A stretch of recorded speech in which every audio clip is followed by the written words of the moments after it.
Hey, Ratchet. Yes, we are going to look at some good games tonight. Yes, sir. Yes, sir, Bob. Well, yes, sir, Ratchet. Let me get you. You're an easy one to work with tonight. Thank you so much. All right. Yes, I've got it ready right here in front of me. We're going to be working on them tonight together.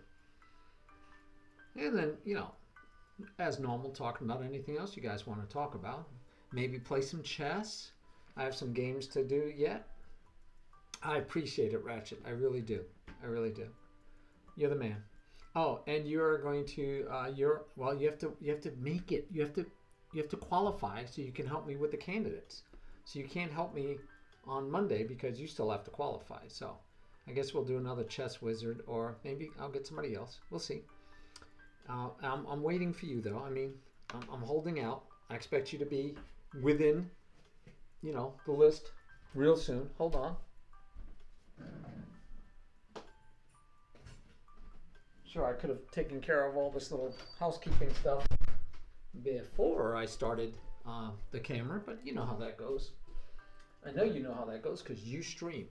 All right, guys, we're going to look at birds openings, but we're going to look at them in this book I really like, 1,000 Best Short Games, 1,000 Best Short Games of Chess. All right, and it's, mi hermano is on mi teléfono. Hola, mi hermano. I am streaming. I just started. 8 o'clock every Wednesday. Sorry, I thought you were in the know.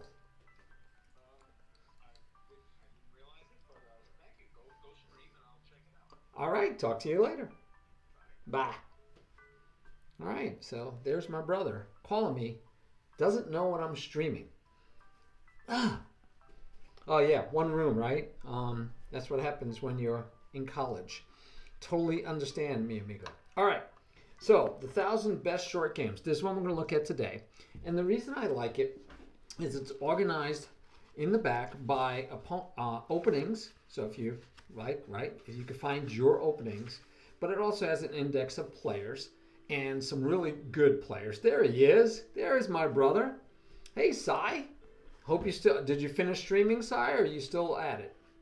Appreciate the lurk either way. So let's give a shout out to Ratchet.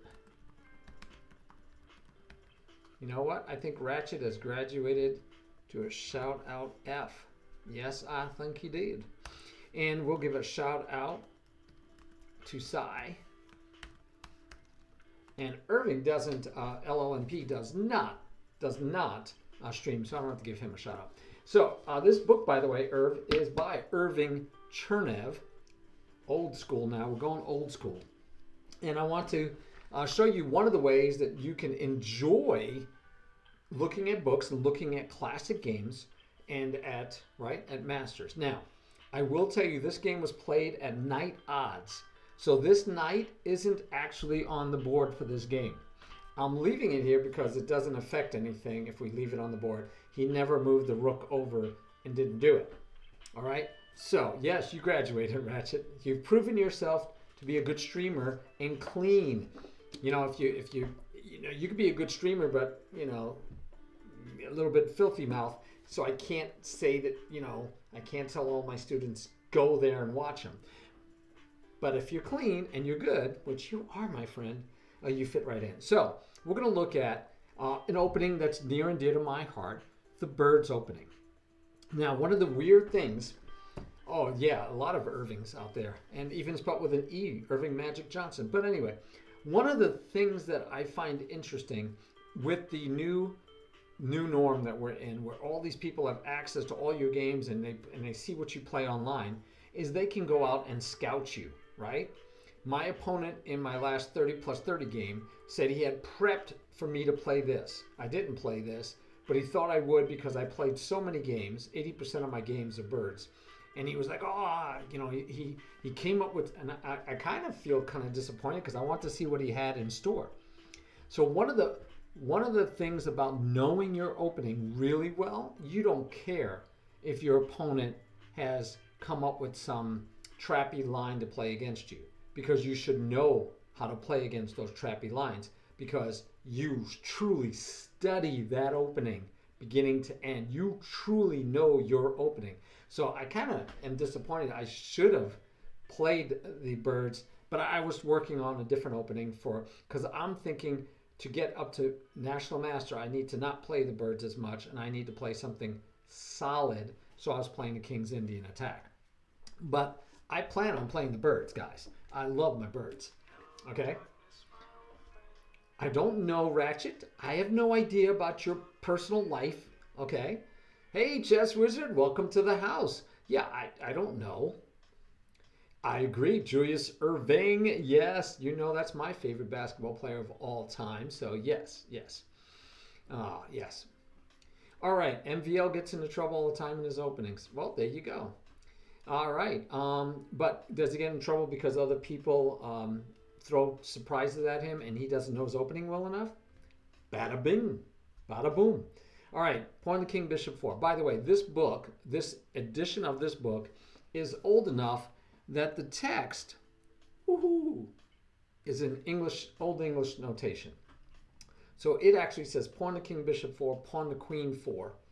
And by the way, this is the notation every book had when I grew up. When I was playing chess, when I learned how to play chess, all the way up to 16, I think it was probably around 17, 18, they came out with algebraic, or 19, I don't remember.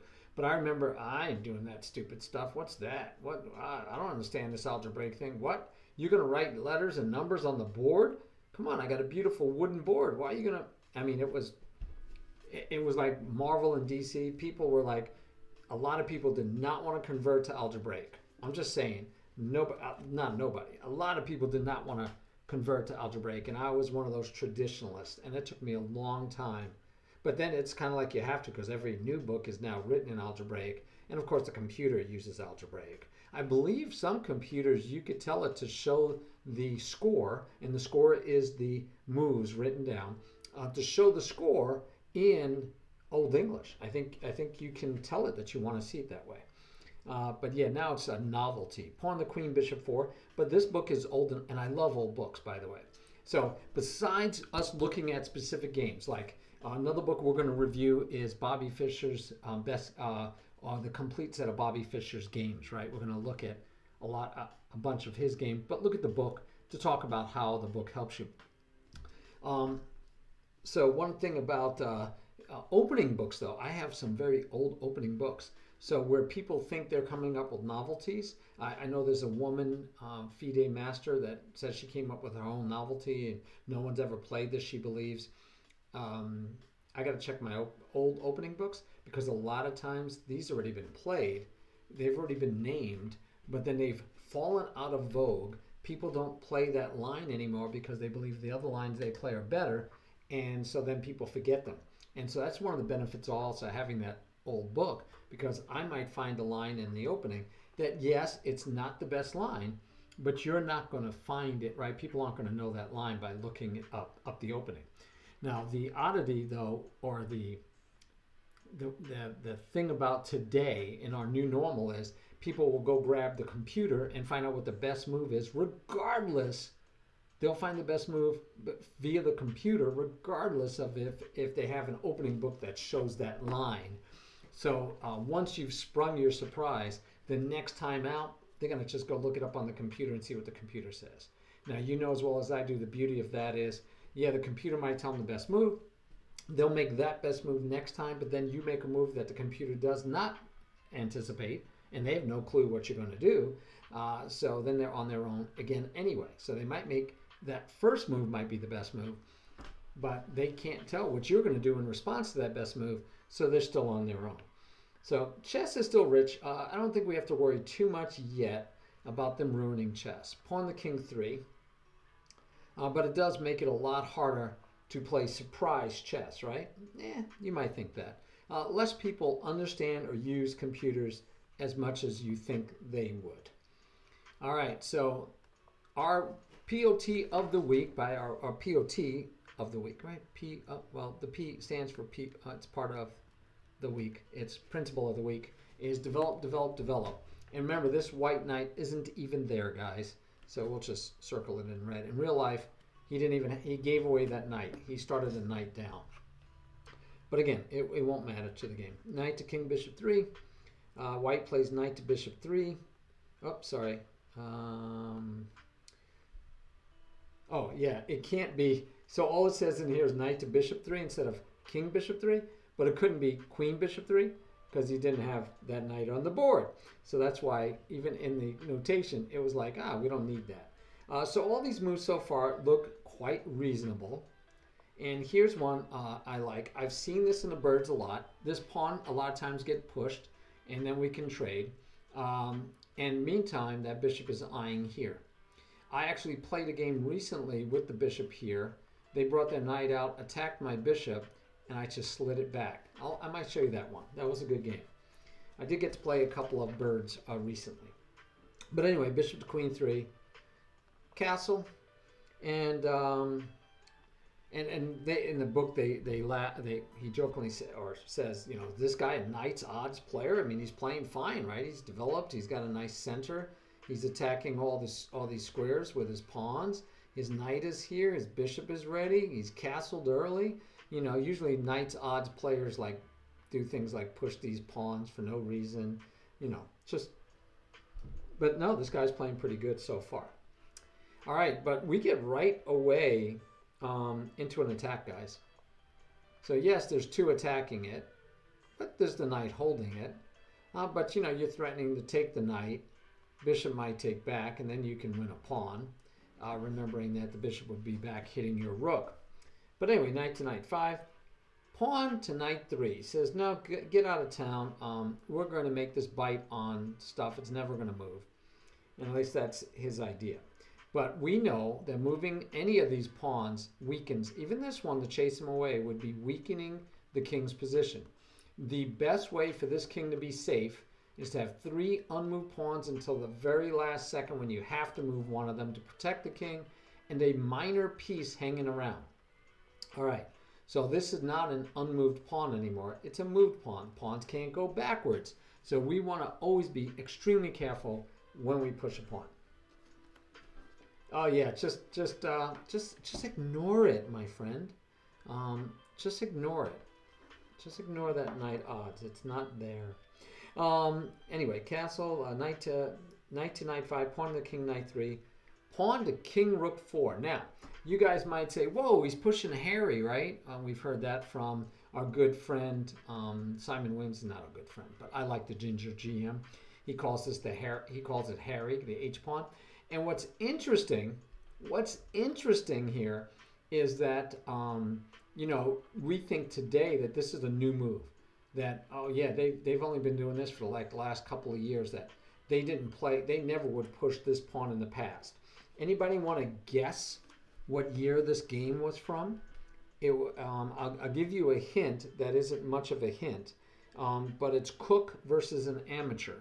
I should look up Cook to find out his first name for you guys, because it's not even telling you. It just says Cook. You know, you gotta like, yeah, even in the book it doesn't give first names. I guess they just went by the last names if you were a Grand Master or Master at the time. Don't believe they even had Grand Masters. But they were Masters. They didn't really have titles that they earned. So, what year do you guys think this was? Yeah, because there's your pushing Harry, and this is not last year. I will tell you that. Remember, it's in algebra. I mean, it's in Old English notation. So you know it's back in the day, right? It's got to be. I was in 1970s, early 70s. They still had English notation, so that might give you a hint, or maybe not. Anyway, pawn to king rook 4, and we get knight to rook 4. So that looks reasonable, doesn't it? Blocks the pawn, can't push it again. Freeing the bishop to attack the knight. I mean, this looks reasonable. And at this point, White announced a forced mate in 4 moves. There's a forced mate right now in 4 moves. 1850? You did go too old, Ratchet. That's too old. Yeah, that was too old. So this is a mate in 4. Nope, not knight takes h7. Nope, not knight takes h7. He's got a forced mate in 4 moves. 4 moves. 1920. Yeah, now you're a little too new. You went too old, now you're too young. So somewhere in between. You're doing pretty well, though. I'll give you one more because you got very close. Yeah. It is 1906. 1906. You like queen takes h5? 1906. What do you think happens after queen takes h5? Because, you know, we might as well think ahead, right? And make sure we see the mate. There you go. Captain James Cook. I don't know. Died in 1709? No. 1779? It would not be Captain James Cook. And this guy would have had to live over 200 years. Yeah, no. Well, close to 200 years. No, the game was played in 1906. Queen takes h5, they resign. No, he demonstrated the 4-move mate. So, well, you got to see the whole mate. So if the queen takes, he's threatening mate here. If the rook moves, he still takes check. He moves here, and it's mate. So that would be 1, 2, 3. So it's okay to say that you have a mate in 4 with best play. With best play. All right. All right. So you see the queen takes here. What does black do to try to stop the mate? What does black do to try to stop the mate? Moving the rook is a mate in 3.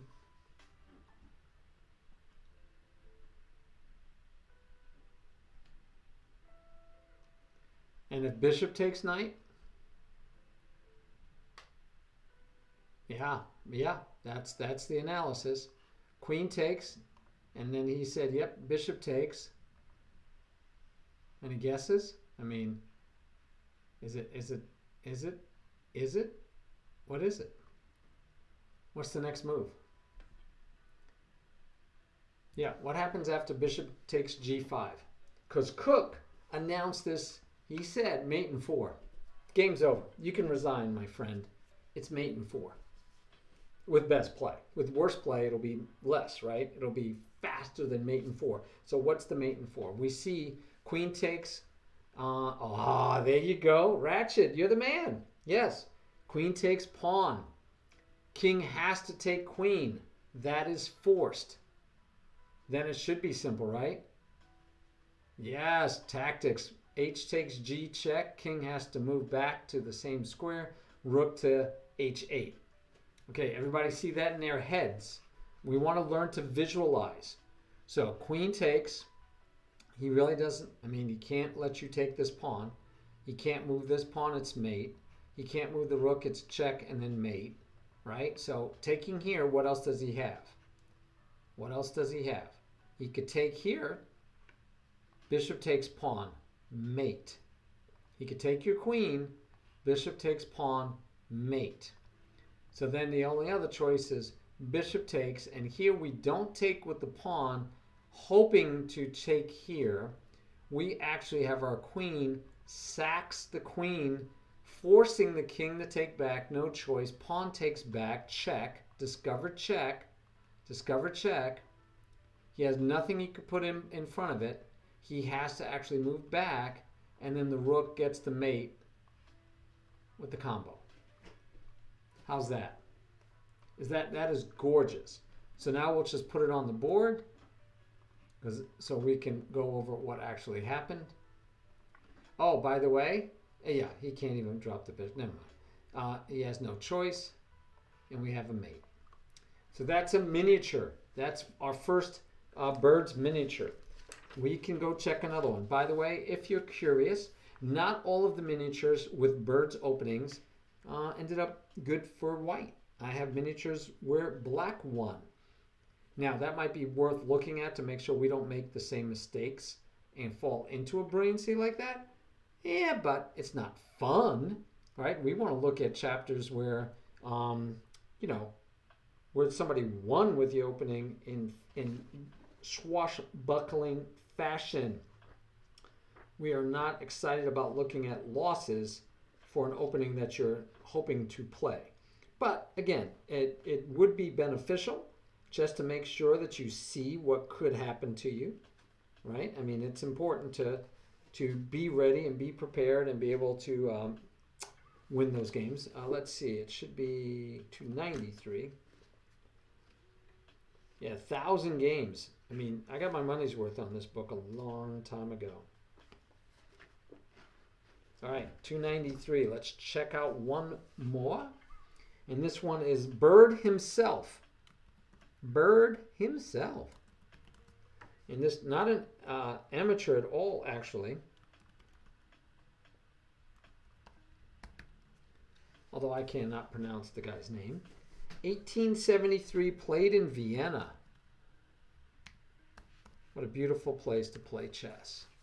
Yes, openings were named like the Vienna and Vienna Gambit and the Vienna Game were not named after somebody named Vienna. They were named because they became popular, or at least it was used primarily in a tournament that was held in Vienna, so they called it the Vienna. What a great name, right? What a great way to get a name for an opening is to play it at a special tournament there. Now, as a Birds player, I see this quite often. This does happen. So let's see what happens the way he plays it. And he plays it like a Fromm's Gambit in reverse, right? And he plays the Fromm's Gambit all the way.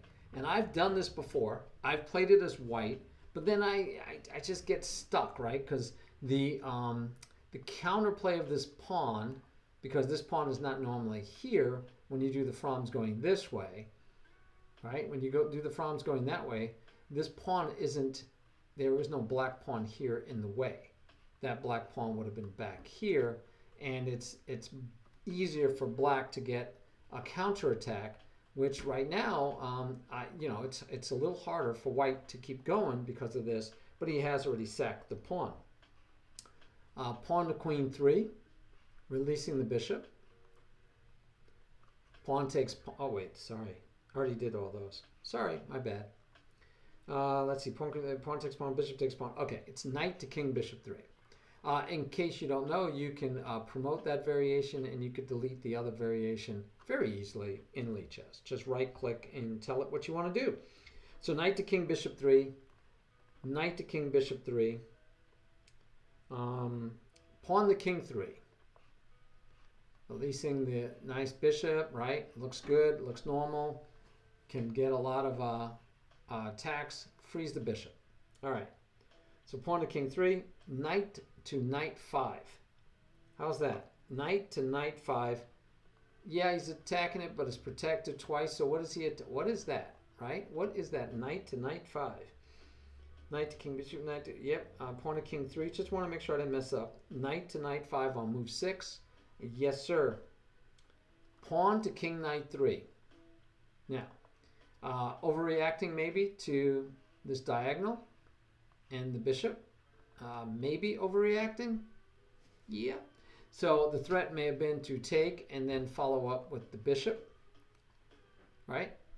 And if you take with the rook, you might take with the bishop and then come in with your queen and still win back the rook.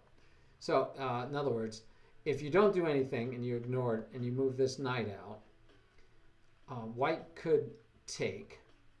If the knight takes, you could take back. Actually, you don't have to take back with the bishop. You can come here with the queen with check. And the king, if the king moves, you win the knight back. But you also have a king that's on the run. Not a happy sight. If you take with the rook, then you could take with the bishop, or even come here first. But you could still take with the bishop, and the knight takes back. And then the queen still comes here and wins it back. So you still end up the piece back, right? And you won some pawns. So pawn to king knight 3. And guess what, guys? Yeah, the type of move that we just said that I've said it. This is modern, right? That masters did not play this way back in the day. They would never move their rook. There you go. Yeah, shows how much I know. Bishop to rook 3, wanting to get rid of the knight. Pawn to rook 5, saying, I don't care if you want to get rid of my knight. Go ahead. Bishop takes knight. By the way, it does tell you that if knight takes pawn, anybody?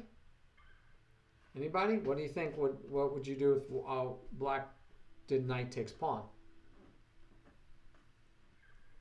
Yeah, just bad. There you go, ratchet. There's my ratchet. Yes, rook takes knight. Right, we have a check. The bishop's going to fall. Yeah, it's like we're coming in. Thank you very much. We'll give up that rook for the knight because we're going to get back another piece for it. It's not really a sacrifice. So bishop takes knight. Yeah, okay. Bishop takes knight. Pawn takes bishop, threatening the knight. And it's like, where do you want the knight to go? That's where we're at right now. Where do we put the knight? So knight went to queen 4. You guys can tell me if you think that was just a blunder. Pawn takes pawn. Of course, pawn can't take back because lose the rook. Pawn takes pawn. Queen to king 2.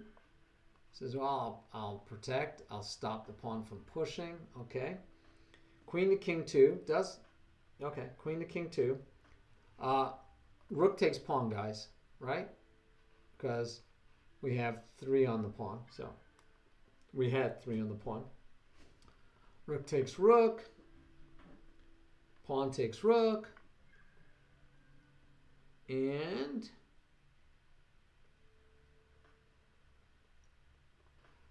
queen to knight 5 check. And this actually reminds me of a game I played also where I was in check, and if I were to block, there was another thing going on here. I'll show you in a minute. But if I were to block, I'd end up losing a tempo. So to save the tempo, I just slid my king away. Now, I don't remember if that's what happens in this game, but queen to knight 5, yes. So again, not to lose the tempo with a follow-on check, right? We don't even want to do this because then he can slide over here and say check.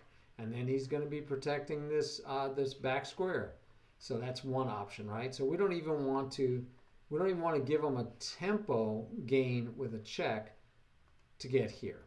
Now, he could just go there, but we're not going to give him the tempo along with it.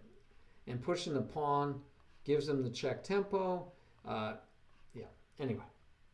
So king to bishop 1, queen to king rook 5, stopping the dangerous pawn. Bishop to knight 6 check. King to king 2. So what would you guys do if he did king to bishop 1?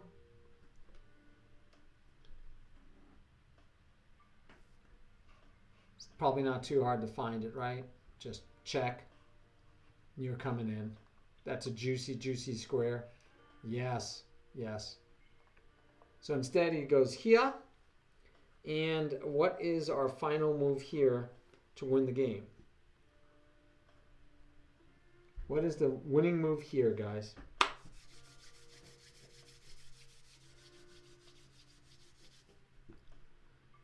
What do we want to do here? Okay, I'll confess, this still looks good, but it's not as good. It still looks good, but what's the problem with this? I see checks. I don't know if anything else goes on. I see checks. I see checks where I don't know if he could run me around. I don't know how much he's going to get to run me around. Queen to h5. Ding, ding, ding, ding, ding. Ratchet, you are not only our first chatter today, but you also have all the right answers today. Queen to d4, Irv. Nice try. Nice try. Nope, this is the move our intrepid bird, the man that opening was named after, came up with. And you can't stop the pawn from queening. This check doesn't work. This check does, but I would imagine the bishop just comes back and you're done with that check. you can't check here, and you can't check here. So yeah, you get one check before we chase you away, and we still get the queen. Bada bing, bada boom. If you take the queen, of course the bishop takes back, and we queen next move. Beautiful game. 3 passed pawns in the middle game. Beautiful game. And I like them, right, because they're miniatures. We don't have to spend a lot of time. And we can see most of these you're finding where the players find some dynamic, some crushing attack with sacrifices and just, it's just beautiful play. So you know this is one that you can go back and you can say, let me study how this happened. Because this seems like a normal move. That seems like a normal move. This is where it gets abnormal. But boy, oh boy, if you get anybody that does this, or if they do some other move that still allows this, right? So it could be this move. I have not checked, but this move might allow it also with all the dynamics we're talking about. Knight to here. Why not? Right? That could still work. Now, he might be able to bring this over, but who knows? I'd have to look at it a whole lot deeper. But yeah, I like this move. I like this move. All right, let's do one more. I'm going to do all of them. I'm going to take all of the wins. And you might ask me, how many wins are there in here? 1, 2, 3, 4, 5, 6. 6 wins, miniatures by Classics, Masters. 6 wins with the birds. 1, 2, 3, 4, 5, 6 losses with the birds. 6 and 6. Now we do have the Larson opening, which I believe is transposes into the birds. So we might have to look at that later. But yeah, let's look at one more together. Unless you guys are really enjoying it, we can do more. But this one is Daly versus Mengarini.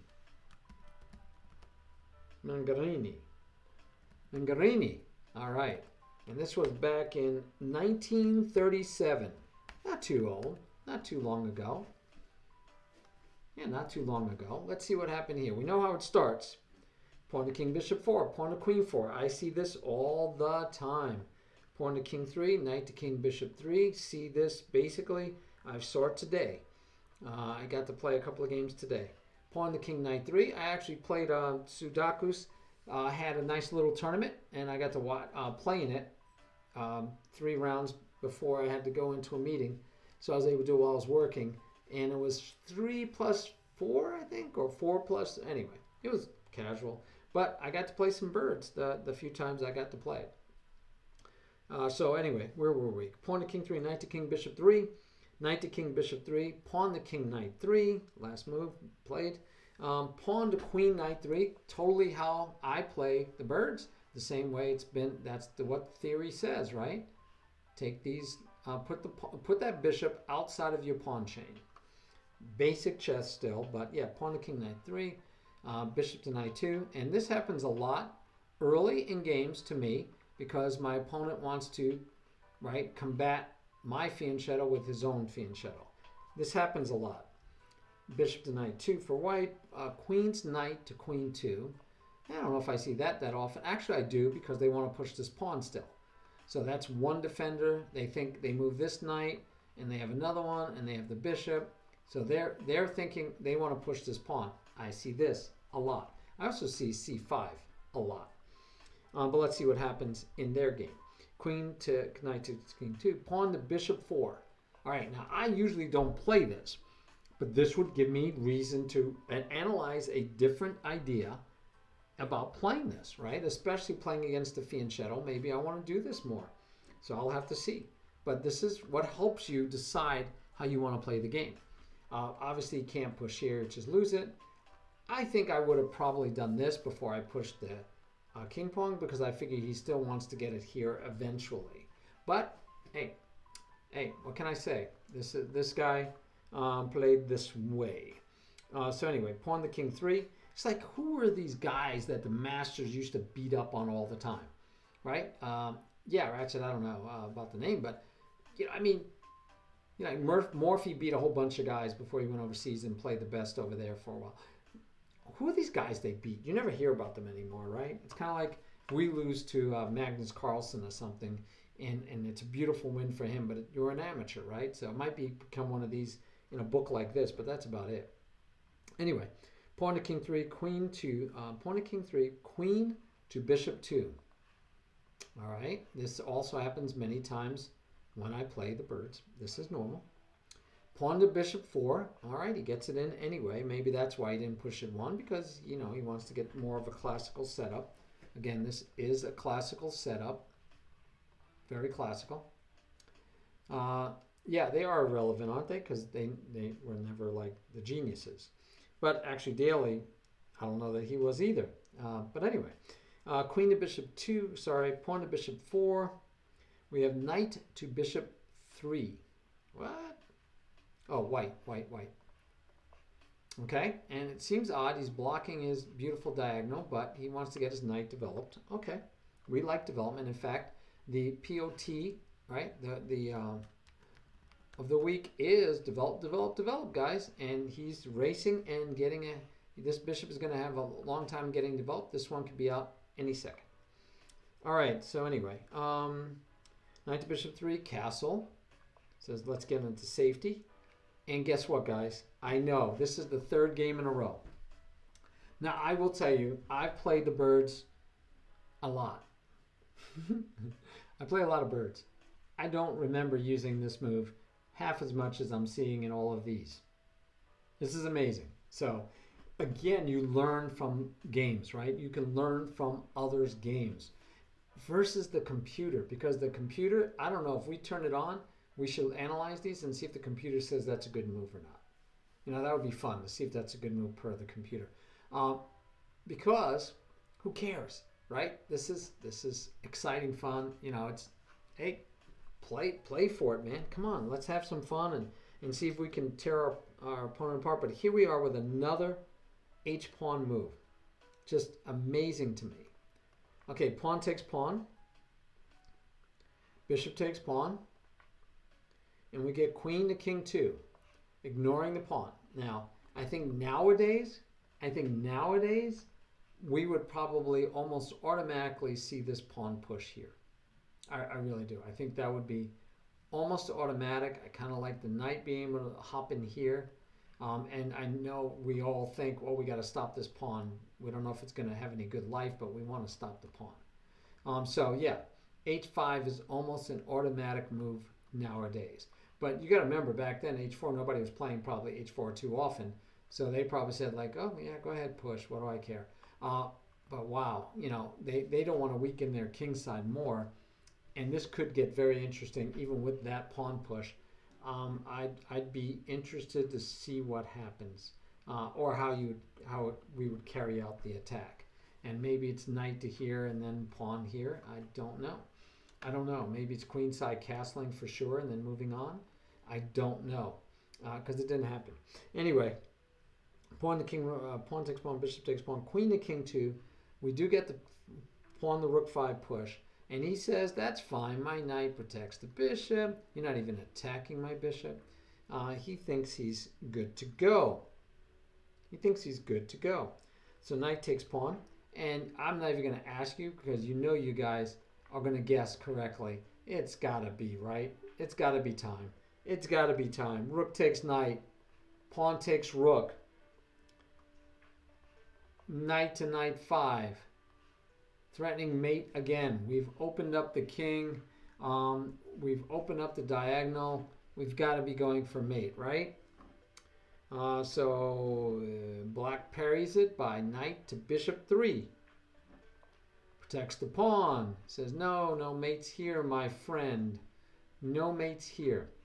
Now, we might need to look at, you know, could he have survived this way and leave that knight looking so pretty for who knows how long? But then no, because, you know, well, he could still, but this pawn falls, right? This pawn falls. And who knows where we go to after that. That's going to be nice. All right. But anyway, we get here, and we get the knight to protect. Seems reasonable. And so what do we need to do? We need to get rid of this knight, guys. Yeah, can we? Because we need to get rid of this knight. And knight to d5 would attack the queen. Very good, Ratchet. See, you have an old soul. So, yeah, that would attack the knight. I mean, the queen. And yes, we're saying take us, please. Or take us if you like, because we're going to take the knight. So, one, we have to uncover the attack on the knight. And two, we're trying to remove the defender of the knight. Right? The queen is the defender of the knight. I'm sorry. I didn't say that right. It doesn't matter if the queen defends the knight. We don't care if the queen takes back. But we need a tempo. So if we were not attacking the queen and we just moved our knight elsewhere, like maybe even here, well, the knight move would actually block the queen. If we had went here, right? It's blocking the queen so he could take. So maybe, let's say the knight went here. Well, yes, you're threatening to take here, but he would have to try to, and I don't know if he can. We'd have to look at it again. If knight went here, how does he, yeah, you're threatening to take the knight, so how does he stop from getting mated on this account? Well, he could push here and threaten the pawn, but the knight, but you still take, right?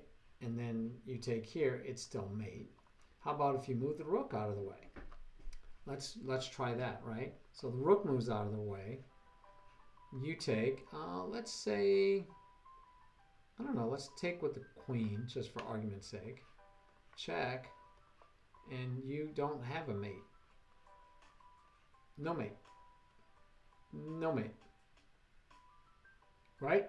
You have no mate. All right, so that's the problem. You have to keep, we want this rook to be here. We don't want, basically we don't want black. We don't want black to have any time. We can't give him a tempo. If we do this, we give him a free tempo. But by doing this move, we're attacking his queen. He can't do this, he can't do this, he'll lose his queen. He'll lose his queen. So it takes away the tempo, and this gives us the tempo. And now we attack the queen again. And again, he can't take if the queen wasn't here under attack, he could move his rook and try to get his king away, depending, right? Or he could just take back, right? Again, if he wasn't under attack, he could just move the rook or take, if he could do that. But he can't do it. All right.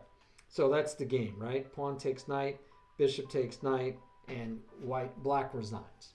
Because he either loses the queen or he gets mated. And I don't even know how he could go here, lose the queen, right? You got to remember that. This looks like it might work, but it doesn't.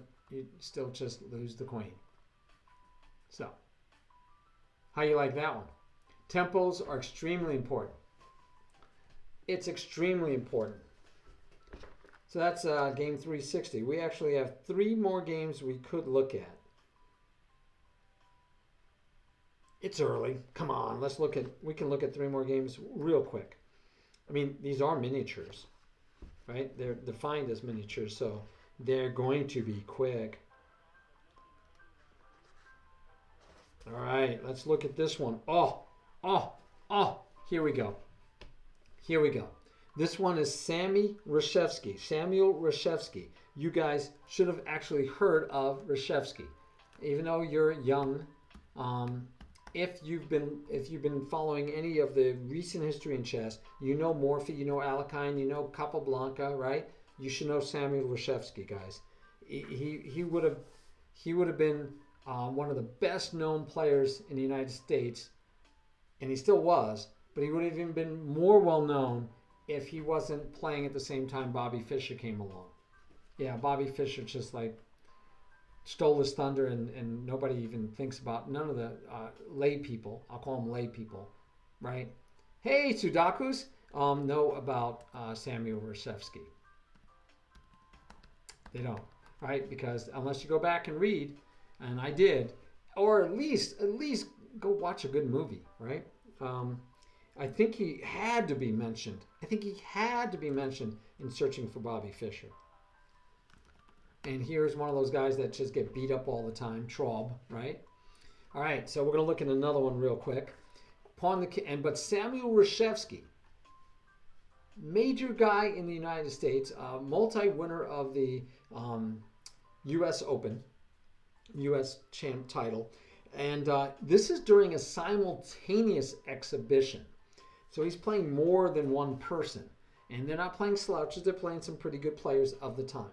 And by the way, another reason I like these is because I could see myself playing either side of this, right? I mean, these are not even the people they're beating up on are like at my level, right? I mean, they're not below me for sure. Probably some of them are above me, so they're not slouches. Come on, this is something I can learn from by watching these guys. Pawn the queen 4 doesn't play my beloved move here yet, but that's okay. His opponent played a French setup, right? Black is trying to force white into playing a French-centric game, a French feel to the opening, and white says, oh, no, I'm playing my birds, thank you very much. So pawn the king, knight 3, right? Keeping in with the birds. Now, one of the things I get into trouble with, which this one looks like it could be troublesome, is if your opponent plays queen to bishop 3, or in now parlance, queen to f6, you'd be attacking both of these. Now, usually, if this pawn is here and I get the queen here, I just transition into the stone wall reversed. I have pawns here and here. I just transpose in the stone wall reversed. I still put him here, but he also sometimes goes here. And later on, he might come back and realign. And this pawn may even get pushed. But that's how I play, right? I go here, the queen goes here. Like I said, you have to really know your openings, guys. I mean, you have to be comfortable, understand what you do in different situations. But right here, I think this could be very troublesome because this pawn is not protected and the rook is open. So let's see what happens. Pawn the king, knight 3, knight to king, bishop 3. His opponent did not take advantage of this opportunity. Bishop to knight 2, bishop to queen 3, and this is very normal, trying to get this pawn push in. Pawn to queen, bishop to queen 3, pawn to queen 4, and guess what? We get into almost, right, except this pawn isn't here yet, my stone wall setup. Pawn to queen 4, knight to bishop 3. No, I did not know these ahead of time. Knight to bishop 3, knight to king 5. I play that a ton in the birds. Play this all the time. Knight to king 5, knight to king 2. Doesn't want to trade, doesn't want to, can't of course take and get forked. Could have taken with the bishop, and then the knight has to run away. And he could have. I mean, he's got squares, guys. He could have went here, and that square is looking pretty juicy because, you know, can't just push, he just take you, and you don't want him to sit in there. So I'm surprised. I mean, I personally, if I was black, you know, you would take, and I'm threatening here. My queen is ready to come out. I don't know what, you know, maybe the move is here. Maybe the move is there. This check, you just push the pawn. But unfortunately, you know, what do you do with moves like that? And you could come here and chase him away. This square is still so juicy. Anyway, that's not what happened. He moved the knight back. Knight to king 2, bishop to king 3. So one of the things I will tell you when you're doing this, I like to try to find, when these things happen, I try to find a way. Bishop to king 3, I have something wrong on the board. I cheated somewhere. This can't be bishop to king 3. So one of the things I was going to say that you want to do is you want to make sure that the game will, if you're going to use it as a game for your studies, for your opening, make sure it would transpose from some line that you might play. And again, it's nice to learn new moves in the opening, right? I'm definitely going to find this move more often. But other than that, you want to be careful that you don't think, oh, this is a great line. I can get a miniature, like just like I saw here. I don't have to remember that much. It's only like 10 moves. You have to be careful that it's not have flaws, right? Like this, to me, is a flaw. I don't like that. I don't know how white doesn't lose material. All right, anyway, so I have to go backwards because I messed something up. Pawn to king, bishop 4, pawn to king 3, knight to king, bishop 3, pawn to queen 4, pawn to king, knight 3. There you go. There you go. All right, that makes a lot more sense, actually, that after pawn to queen 4 was pawn to king, knight 3. I just assumed it was queen, knight 3.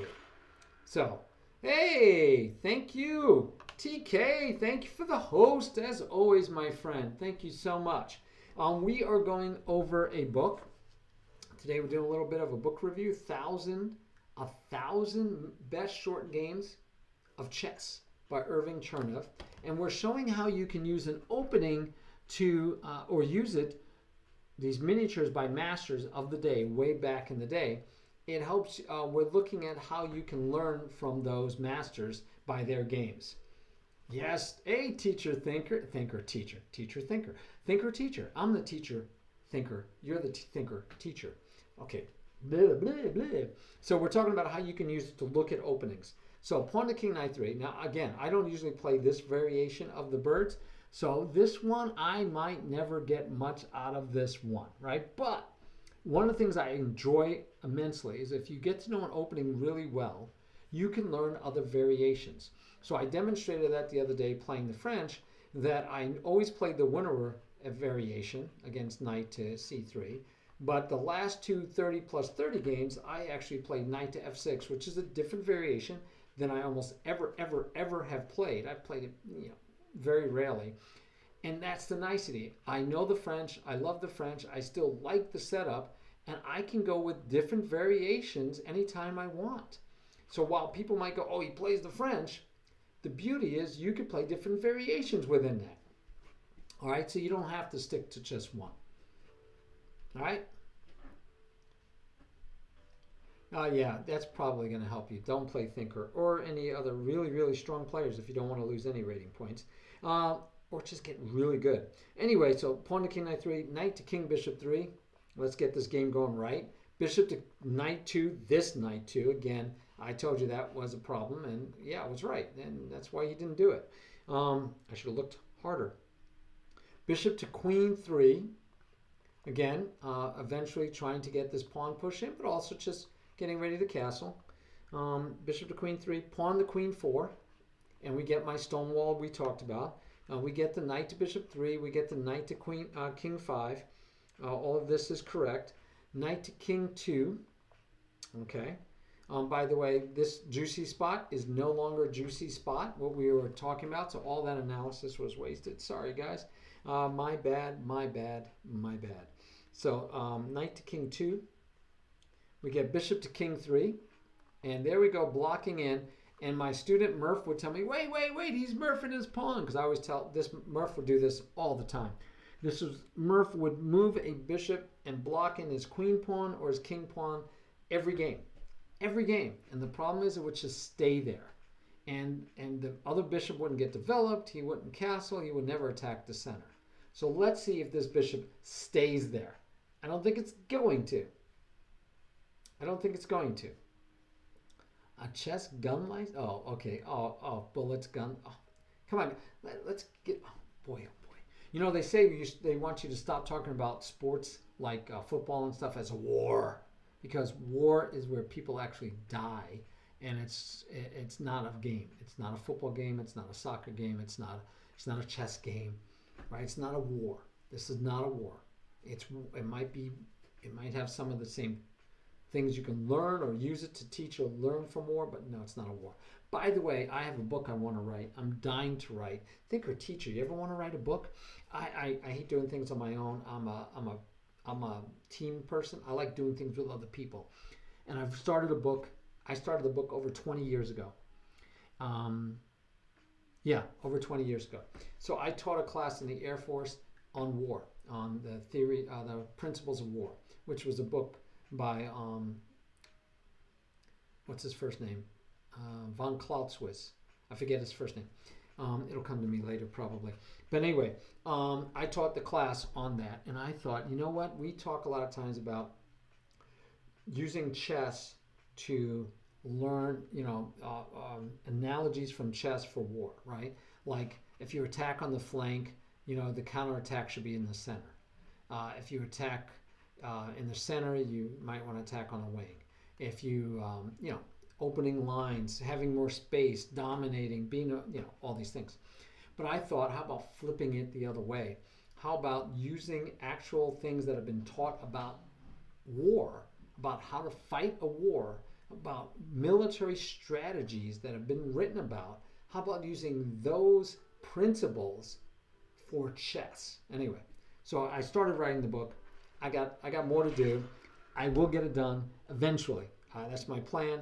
Hey, thank you, Termix Gaming, for the follow. By the way, I also don't want to forget Reward NDKA. Thank you for the follow. That was 2 hours ago before I was streaming. Thank you very much. Hopefully you can make it to the stream. But Termix Gaming, thank you for the follow. We like follows, especially if you are following because you want to come back and check us out. Notice that we don't have goals up for followers. That's a whole nother story. I'll talk about metrics some other day. Anyway, let's get back to the game. Bishop to king 3, pawn to bishop 3. Just making himself a little fortress. You probably know people that play this way. He could have went here. You probably could have just countered. But anyway, you probably know people that say, nope, I'm just going to make a nice little fortress and protect myself and not get scared. Pawn to queen rook 3. And for a miniature, you think we don't have time for a lot of these moves. Okay. We're just trying to play a little prophylactically. Pawn to king rook 3. Same deal, I guess. I don't know what that move is about. There's no, it's no real threat that the bishop's going to be coming here. But anyway, pawn to king rook 3, making sure I get these right. Knight to queen 2, definitely common move in the birds. Knight to queen 2, and repositioning the knight again. And I think he just really wants to try to get rid of this. And this allows him to push on the knight. This does allow him to push on the knight. Pawn to bishop 4. Says, let's go for it. Pawn to queen knight 3. Pawn to queen knight 4. We have our pawn storm, ladies and gentlemen. And we have no place the king to go hide. I mean, the king has no safety. No safety. The king is behind this pawn. He's sitting there forever. He's going to have to. Pawn to bishop 3 says, get out, get out, get out. Anybody see it? Where does that knight go? Where does that knight go, guys? Thinker Teacher probably knows. In fact, I think Thinker Teacher might have this game memorized.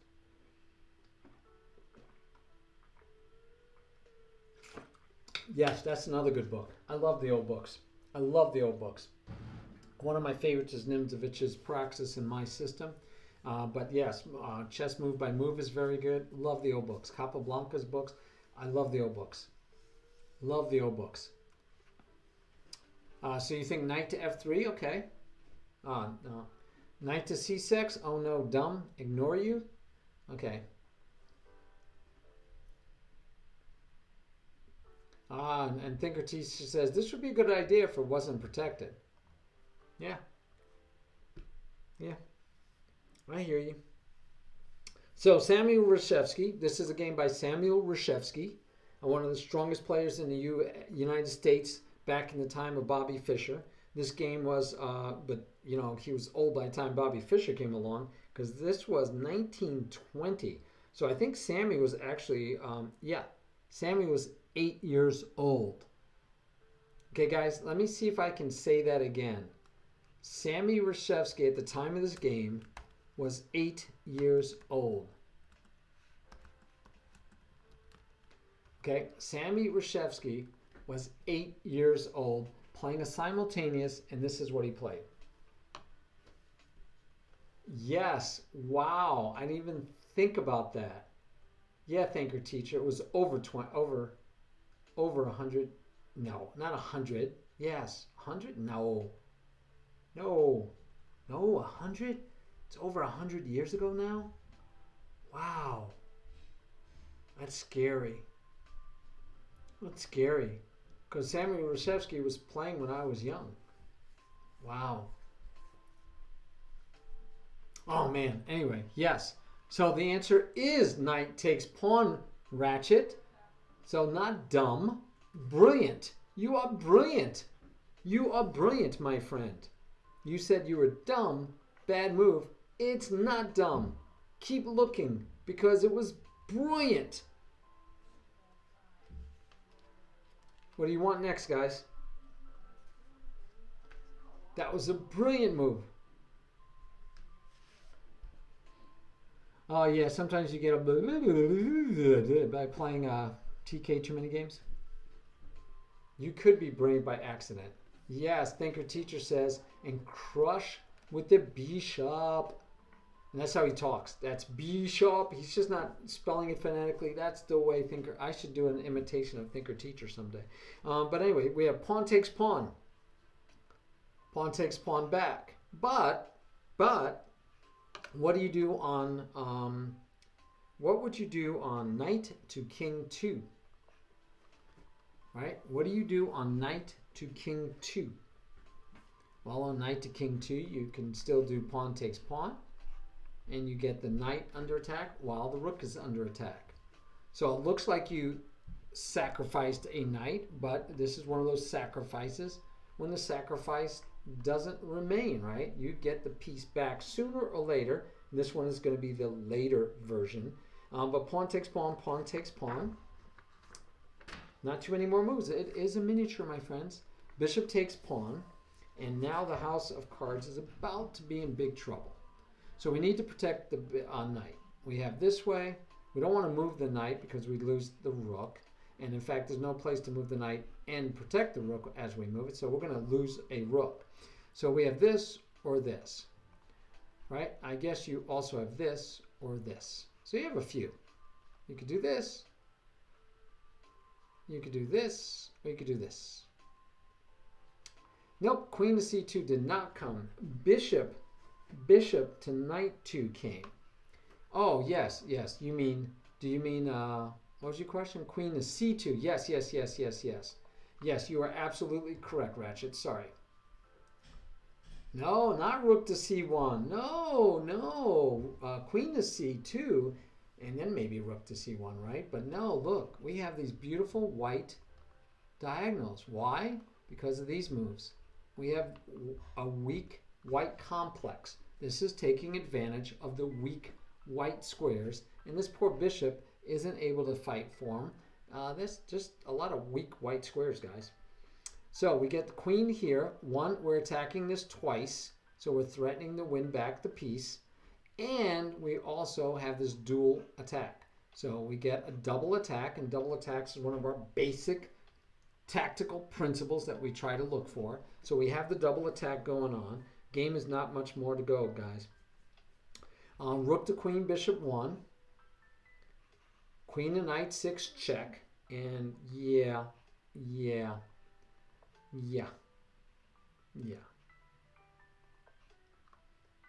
So for saving the knight, he loses the game, right?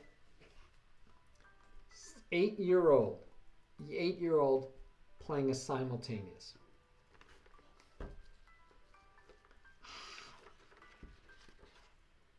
My goodness.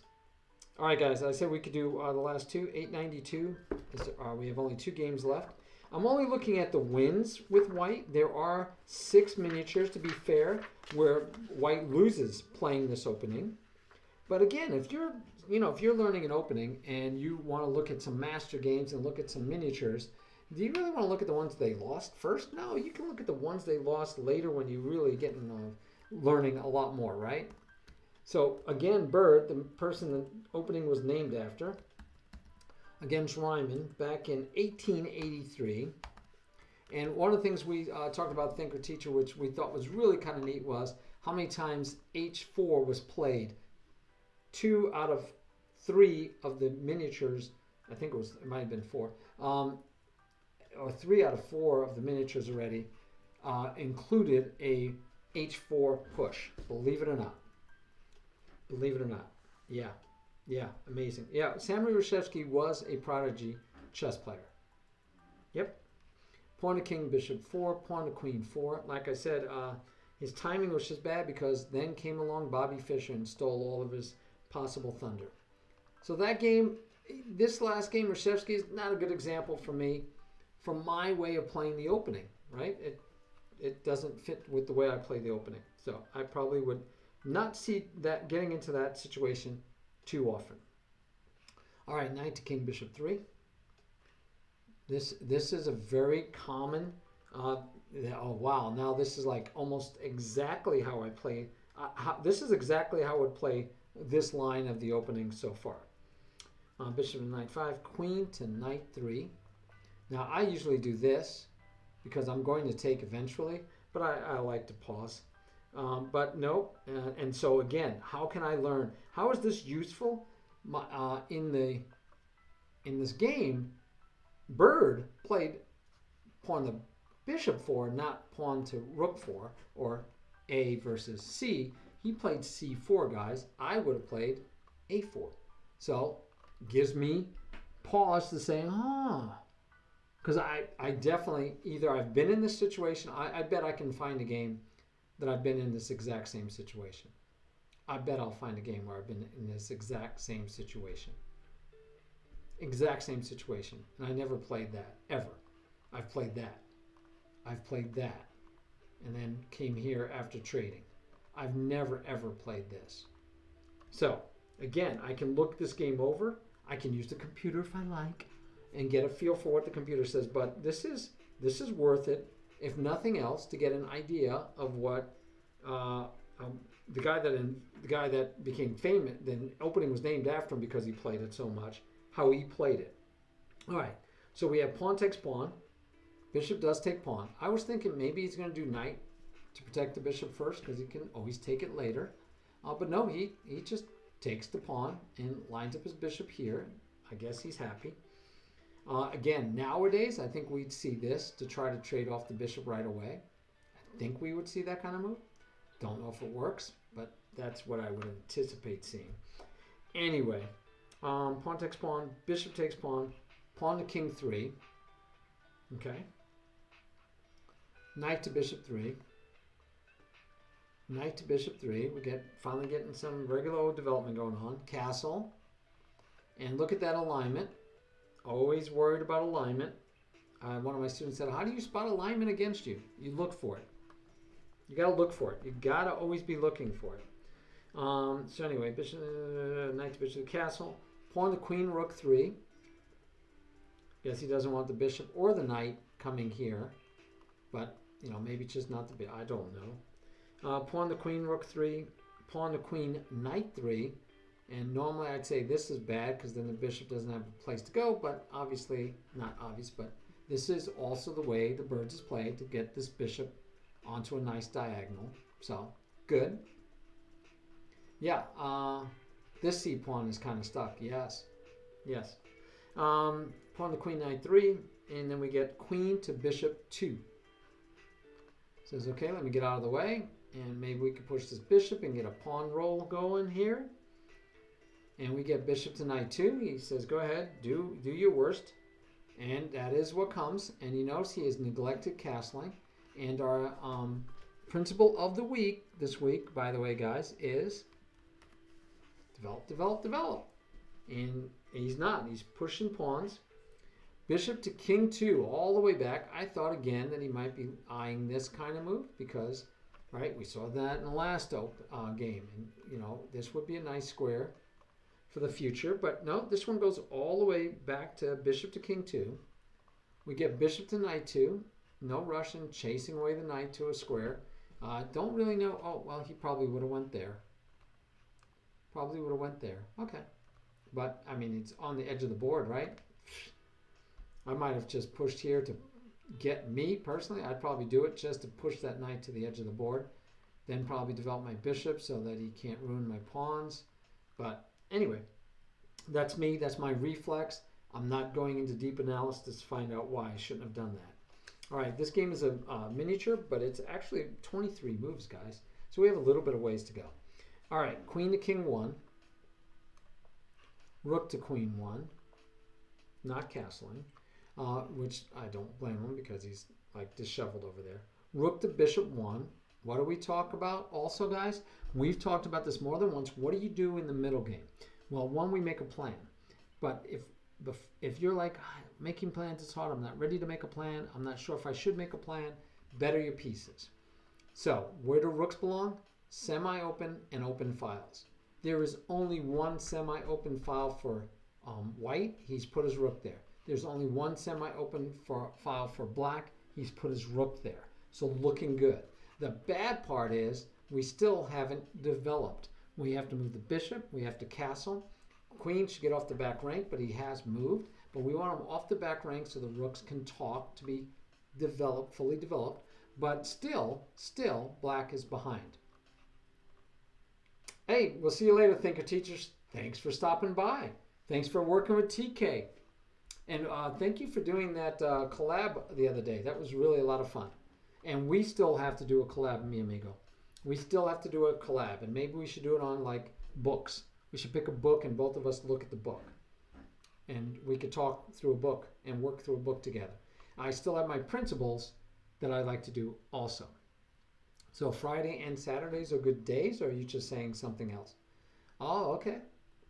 Okay. Well, do you have a collab coming up on Friday or Saturday? Or Saturday? Well, if it's during the same time I'm streaming, I'm not gonna advertise. I'm kidding. Sounds good, Thinker Teacher. All right. We'll see you later. We'll see you later. All right. Rook to Queen 1. For white, for black. Rook to Bishop 1, right? Here we go. Bishop to Queen 3. Finally getting the bishop off the back rank. I think maybe here would have been safer, not blocking in the rook, but I think he still wants to push. Why not? Only have 2. He has 1, 2, and now the X-ray makes 3. So that is again normal. Black wanting to push and get this pawn, get rid of this pawn, and start making a lot of trouble for white with this pawn gone. Usually it doesn't work out well for white if that pawn gets taken. So totally understand this move. Queen to Knight 3. This is a move I make all the time. It protects this and attacks this file. So I expect to see castle, but we don't get castle. The king decides to stay in the center. We see that a lot of times nowadays too. If we're going to stay in the center, though, he could have went here, right, to protect. He could have went here with his knight and not moved this rook.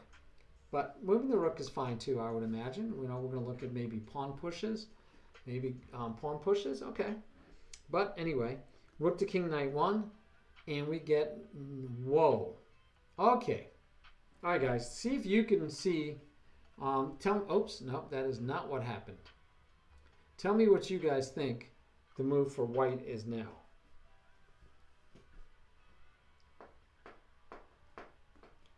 Let's see if we can find the move for white. Looking for a move for white. This game was played by Bird himself, the person the opening was named after.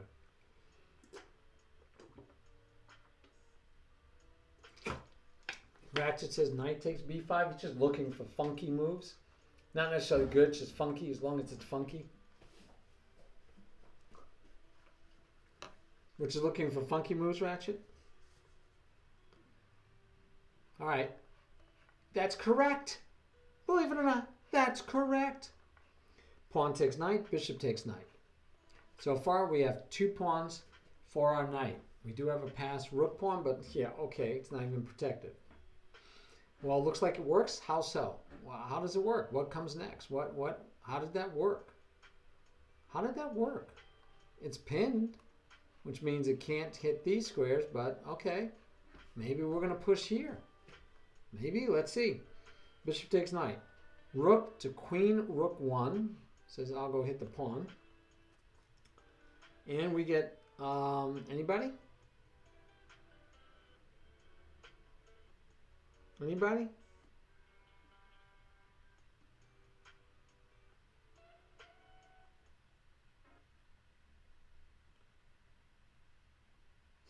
I have something messed up, guys. Hold on a sec.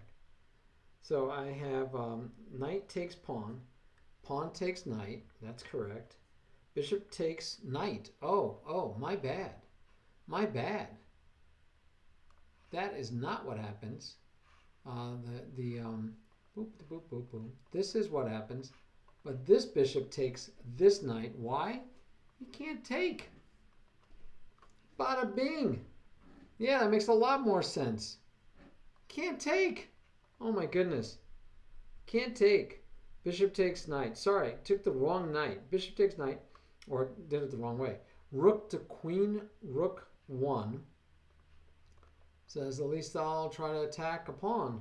Because he just gave back the piece, right? So we have 3 minor, 3 minor. We have 6 pawns versus 7 pawns. So white is up 1 pawn. That's all.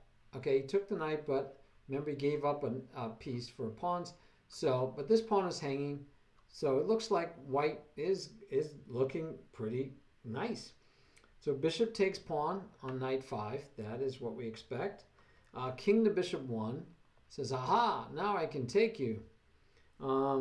Bishop to king 5. Says, okay. And by the way, he also stepped out of the pin. Also stepped out of the pin. Yes, yes, yes. No, takes on b5. You're right. You had it right. Bishop to king 5. Rook takes pawn. Says, give me the free pawn. And white doesn't care, of course. Rook takes pawn. Rook takes pawn. Oh, how pretty. How pretty can you get? How pretty can you get? And the knight can't even take here, as if to say, then I could take here. Because if the knight takes, you lose that. So now white just snarfed both of those pawns. And so white now has 6 pawns versus 4. He's up 2 pawns, guys. And pinned. Beautiful stuff. Beautiful stuff. Rook takes pawn. Pawn to bishop 3. Trying to get rid of get the pieces out of his face. Should have castled a long time ago. Bishop takes knight. We don't save this bishop. We're going to keep this pin going. And we're going to take this knight first. All right, bishop takes knight. Pawn takes bishop.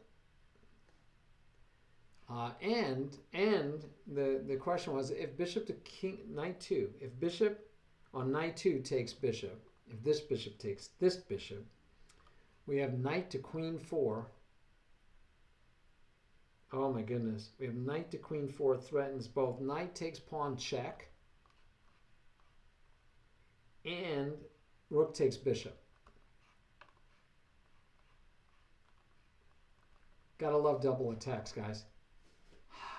Gotta love double attacks. Gotta love double attacks. Knight takes bishop again? Where at? We'll go back. Knight takes bishop may actually be okay. Well, let's take a look. We'll go back. But right now, we're still here where it's pawn takes bishop. All right. Pawn takes pawn. Okay, he's giving this away. Why? I'm guessing because we have a discovered attack coming. I mean, we have a discovered check, but wowzers. He's giving this away. I mean, he's going to be able to run here. Won't? But can he survive? He can't even run. I don't know. Oh, my goodness, guys. Let's see. Let's see. Pawn takes pawn. Bishop takes rook. Knight to queen 4 check. He does decide to go this way, not this way. I thought he might go this way because then the rook would come here. Wouldn't that be mate? No. Excuse me. He goes here. Rook could go here. King could go here. But then you get to win the queen. But you win the queen. Is that good enough? Get a check here. Step up. Can get a check here. You can move over. I don't know. I'm thinking that would have worked too. Now you got me. I'm just curious. Check. He only has one legal move. Check. He only has one legal move. And yes, you'd get the queen, but is that enough? Is that enough? Look, he's also got a lot of threats. Check. Check. Can't we just bring the rook back? I'd say we bring the rook back. I say we just bring the rook back, and I think we're okay. I think we're okay. Okay, all of that is nice, but he's a much smarter player than us, than me. He decided to go this way for a reason. So he does knight to queen 4 check, king to king 2, still only legal move. Still only legal move. Queen to knight 5. Oh, well, yeah. Queen to g4, g5. I know you meant g5. Yeah, that's better because it's mate. Of course, mate is better. So me, I would have played it here, blocking my queen from the mating square and missing the opportunity for mate. I think this would have been mate also, right? I think this would have been check. He would have only had one legal move, and this should still be mate. Yeah, that's still mate. But yeah, I would have put it to one square to stop the mate. Yeah, man. Okay, rook takes c5. So instead of rook takes c5, okay, what would you like here? What would you like here instead of rook takes c5?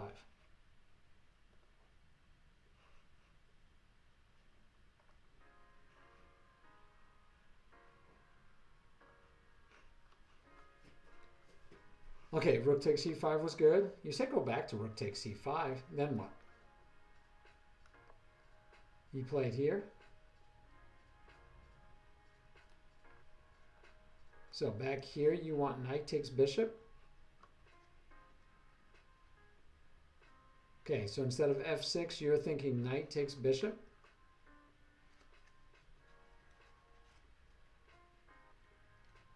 Is that what you're looking at?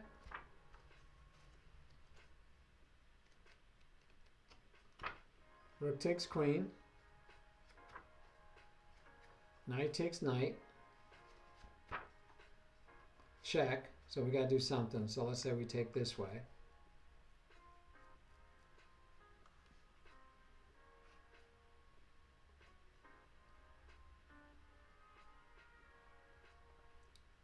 Bishop takes rook. Okay. And? Or are you thinking you're good here?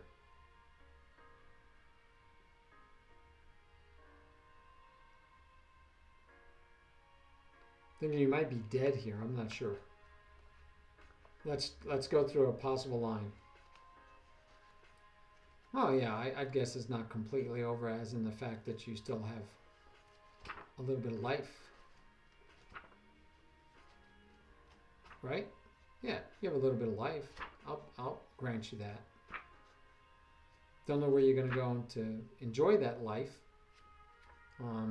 Yeah, not sure where you're going to go.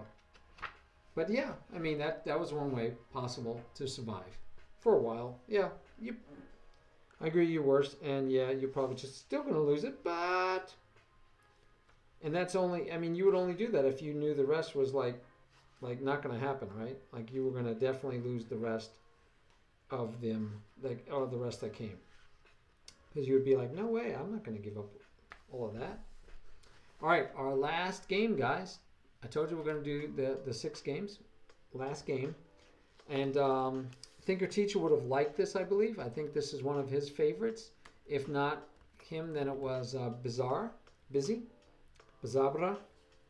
But it's our man, Tarash. Believe it or not, Tarash even played the Birds. Back in 1915, not 50 anything. Okay, let's check it out. In Munich, Germany.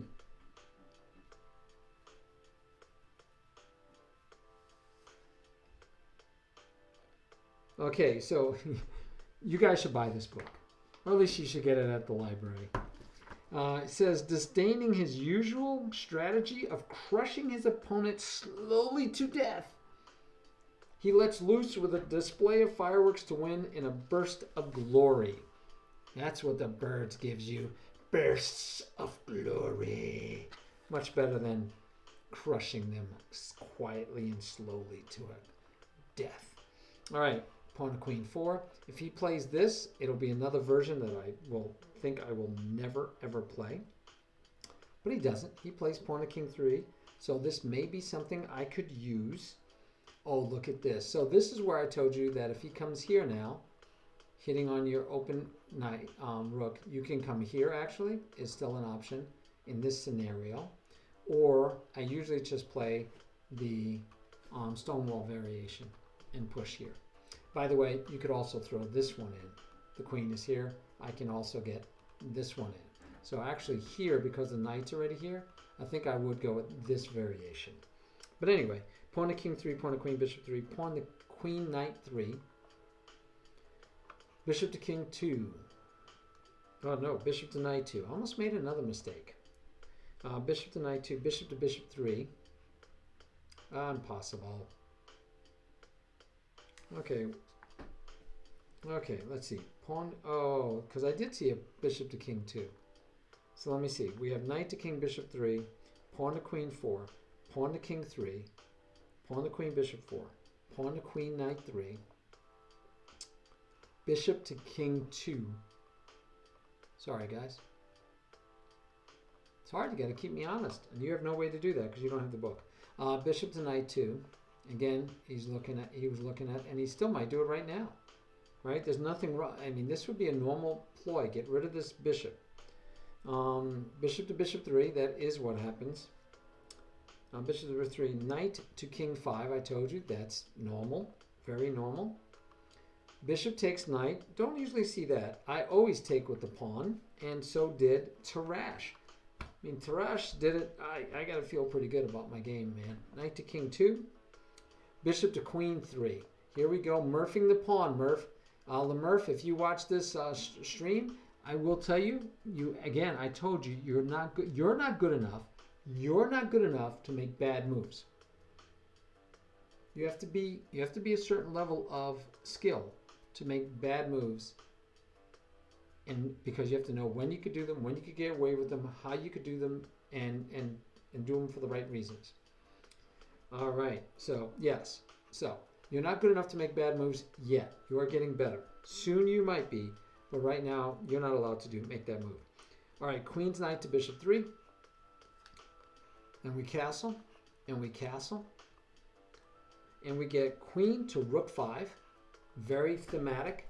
Again, very much, I play these kind of moves. I try to go here most times and then come here. But yes, very common. And right now, it's an obvious attack. Love it. Love it. Knight to knight 3. Can you make those moves? What do you? Oh yeah. I don't know, Ratchet. No, I don't know, Ratchet. You're not my student yet. We have to have your class. We have to have your class. Well, yeah, he's letting them attack him. That's the fun, right? I mean, rook to bishop 3. Knight on 3, bishop 3 to king 2. Brings over another piece. And we get knight to bishop 3. We're going to actually develop a piece. And now look, white is fully developed and black still has 2 pieces on the back rank that don't belong there. So it kind of fits our principle of the week. Why? Because these are older games, guys. And the Masters Classics, they developed their pieces. They knew they developed their pieces faster than their opponents, and they could build an attack and destroy them. And look, even with a rook lift in between, still white is fully developed while black is not. All right. I'm sorry to hear that. But, you know, cycles, Ratchet. You'll be proud of your games next week. You'll be bragging about them. Oh, yeah. Did you go play real chess games at the club? Did you? I want to hear about it. Maybe we'll get you on stream and you could talk to it. Well, actually, you stream. You could just talk about it on your stream. Yes, Morphe 101. Totally agree. All right. So we have the knight to bishop 3 for white. We have pawn to queen rook 3. Keeping the knight out? I don't know what that move is. It's like I'm not noticing what's going on. I don't even know what this move is, to be honest with you. Oh, well, that makes sense. It wasn't the move. Because I was like, I don't know why. I don't know why Tarash would make that move, right? And he didn't. I'm looking at the wrong line. Queen's rook to king bishop 1. There we go. That makes a lot more sense. Pawn to knight 4. We're going to, you know, if you're starting an attack on the wing, The answer is not attack the other wing. The answer is attack in the center. This is important and worth discussing. The correct reply to a wing attack, a flank or wing attack, is attack in the center, not all the way across the board on the other flank where we don't care. There's no king here, right? Sudokus would tell us, hey, you didn't castle over here, what are you doing? So this slow attack on the queen side, Tarrasch doesn't care. Tarrasch has his pieces lining up, and maybe this bishop later. Yeah, Tarrasch doesn't care. So let's see. I lost the game because I sacked a queen for no reason. Botez Gambit or an actual sack? Is it one of those where you drop your queen and go, oh, I sacked it? You know, it's just a positional sacrifice, or was it truly a sacrifice? And then, like, you realize it was a bad sacrifice. Okay, you sacked it for comp. You just said for no reason, so not a good enough reason. And then you won the rest of your games. How many games did you play?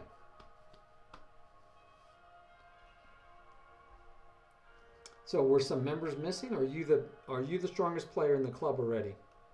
A freshman comes in and is the strongest player. All right, so we have queen to king, bishop 1, pawn to knight 4, okay. Knight to queen 1, freeing the bishop, even though the pawn is in the way for the moment. Freeing the bishop, and maybe bringing it. I don't think it's to bring the knight over. Knight to queen 1, beginning of an interesting tour which ends in mate, guys. So that knight is going to do something other than just get out of the way. Okay, bishop to knight 2. Let's go through it a little bit faster. Knight to bishop 2. Pawn to bishop 5. No, that's not it. Here we go. Pawn to bishop 5. And he says, take my bishop. Have my bishop. You can have my bishop. Knight to knight 4 instead. Black decides, yeah, no, I'm not taking that. I think we would have this with check, threatening mate. Pawn would have to take. Pawn would take back. The rooks are holding the pawns. And the next move is the queen comes here, and you have pretty much a forced mate. Because anything you do to get out of it, which is going to lop off. So, couldn't allow this move. All right. So instead, we get, boom, boom, boom, boom. Got to find the right moves, guys. Knight to knight 4. We have bishop, pawn to bishop 4. And then yes, yes, yes, ratchet. Yes. Yes, we want knight to f6, but we have to wait. Oh, I know they're not rated games. You don't play rated games, at least not in America, unless it's a tournament or a sanctioned match. So but you're playing games against over the board. I mean, you're still playing. And you're the strongest. Good. Good. Now try to be a little humble while you're there being the strongest. Not a lot humble. You got to let them know you're the best. Seriously. They need to know you're the best player. And so that they can work to get as good as you so you can have a stronger club. But yeah. Good. Anyway, we take en passant. Pawn takes pawn en passant. And he still says, I can't take, my game's over if I take. So he plays knight to bishop 4. Pawn takes knight, pawn. Knight takes pawn. And then queen takes pawn, check. Here we go, guys. It's time to sack the farm. You guys got to love it, don't you? Come on. You know you love it. You know you love it. You know you love it. Is this one that you know, how long would it take you? I'm sorry. I'm sorry, Ratchet. It is fun letting you do it. I mean, I'm sorry. So, what should white do here? What does white do here? What does white do here? I'm sorry, man. Forgive me. Hey, I did pretty good on the other ones. Yes, queen takes pawn. Can you see it all?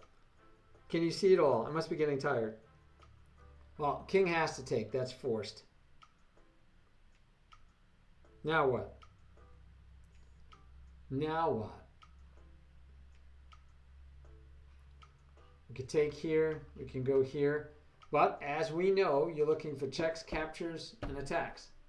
Good, Ratchet. So then there's still more for you to figure out. I'm sorry about the premature exposing of the answers. So, what do you think here? What's the move here, Ratchet? Ratchet, you are the man. You would have found the queen take. Did you, by the way, did you see the queen takes pawn? I know I went too fast for you to probably even think about it. Just curious if you had seen it, even with me going too fast. But yes, rook to rook 3 check. King goes back, and now what?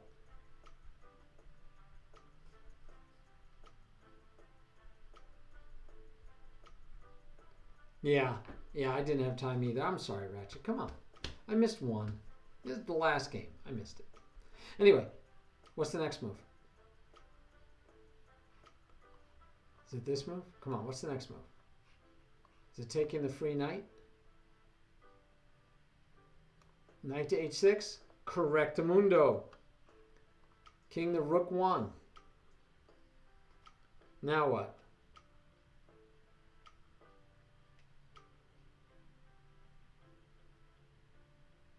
I think you see it now, right? I see it now. What do you got, Ratchet? Trying to make up for giving away the queen takes pawn, because that was a beauty. Queen takes pawn. Sacking your queen. You sacked your queen today and lost. This is a sack that just like destroys his opponent. By the way, this is why I love slower games. Very good, Ratchet. I love slower games. Why? Because, and by the way, this is double check. Anytime you have double check, the king must move. Must move. Now what? Because, you know, you might be thinking, checkmate. So I love slower games. Why? Because you have time to see these brilliancies. If you were playing fast, if you were playing blitz or bullet or any of that garbage, you wouldn't have time to find these beautiful moves most times. And so therefore, what are you doing? You're playing blunder chess. Blitz, to me, bullet especially. Bullet, I absolutely, equivocally, I will argue that bullet is garbage.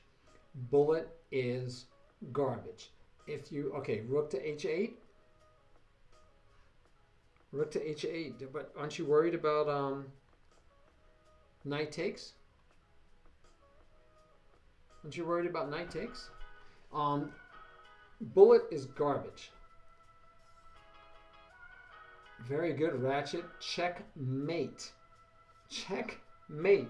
So he sacks the queen and then he sacks the rook. Checkmate. Beautiful ending. Beautiful ending. And by the way, the whole time the bishop was in pre. Sack the queen, sack the rook, bishop in pre the whole time. Bam! I love it. I love it. So, bullet, you're not going to find these. Could Carlson find it? Could Bobby Fischer find it in bullet? Maybe. I'd even say no, he wouldn't find it. He might recognize the pattern, but that's a pattern I'm pretty sure I've never seen in any of the puzzles, right? Talk about making puzzles, guys. So back here, you could make a puzzle. Actually, and I love long puzzles, right? So you can make a long puzzle right here. What's the white to move? White to move right here. This would be a great puzzle, would it not? This would be a great puzzle. This would be a great puzzle because white to move. Are you going to come up with this move? And then if you come up with that move and black does this, you probably see this, but now what do you do next? Do you see that? And if you see this, what do you do next? Do you actually see the queen sack? This would be a beautiful puzzle. Now, if we were going to make it into a puzzle, to be fair, we'd have to now check the computer because there might be some ridiculous line that the computer would survive. You know, the computer might be able to take and then somehow survive, right? Because it's the computer. So we'd have to double check with the computer and make sure this is a loss. So basically what we could do is set up the board and play this game at this point against the computer. Right? You could play this against the computer. So let's see how that works, just for quick fun. I believe that was my last game, yeah, of the birds from the book. So let's just say we take this and we go to share, I believe, and we want to take the, I didn't want to do the whole PGN, I just want to take the FEN. Where's the FEN? Here it is. Okay, we'll take the FEN, we'll open up a new board. Let's go, oh, that reminds me, I did want to do a shout out, not exactly a shout out, but I want to do a Sudokus. It sounds like the numbers thing you do, Sudoku, right? Sudoku sounds like Sudoku. Anyway, what am I doing? Lichess. Okay, so in Lichess, we want to go to an analysis board. And we want to throw in this FEN. And we want to play against the computer. Wait. Oh, look at this. Look at look at the score for white. Yeah, you guys can see it. That's funny. All right, somewhere in here, I thought I have. Oh yeah, continue from here. Play with the computer. From this position, play with the computer. It's unlimited time control. I want white. Yeah, I want white. Okay, so let's see if we can win the game against the computer. So he pushes here, all right? Okay, so I told you, the computer's gonna find something, right? And it's not showing me any score, which I don't know how you guys ever see scores during your games. So guys, together, let's figure out how Tarash would have finished this game off if this is the game he got with the computer. If the computer had done this instead, or if his opponent had done this instead. I'm still liking the check, right? But now he could just run away, because now we don't have the threat. Wow. But if he runs away, right? If we go check, he runs away. Can't we just? No, we can't just take the pawn, because he could take back, and our knight's in the way. Knight to f6 does look juicy, guys. Come on, we got to figure out how to win this game. We're playing the computer. This is what the computer would have done instead of what Tarash's opponent did. Right, a move that we didn't look at, and so this is the interesting thing, right? Why we got to see if it makes a good puzzle. Now, granted, back here when we looked at the score in the other right here, the score was ridiculous, right? The score at this point is White's ahead 10.12. It's ahead at 12 points.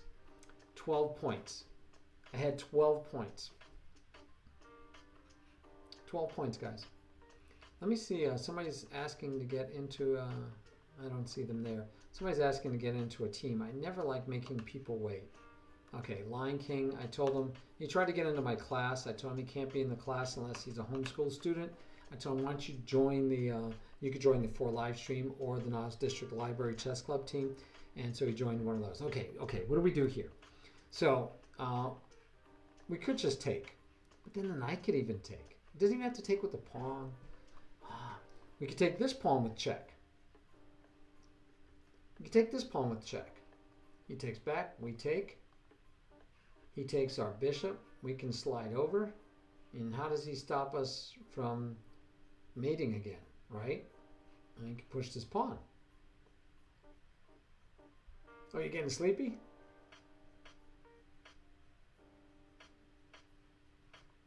Oh, Knight to f6 looks juicy. Knight if king to h8, the knight takes h6. Yeah, it doesn't move that way.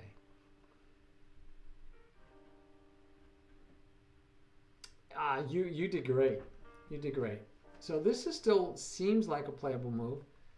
He can't take though. We feel confident he shouldn't take, even though he can slide over here, but then that's pinned. I think he's in trouble.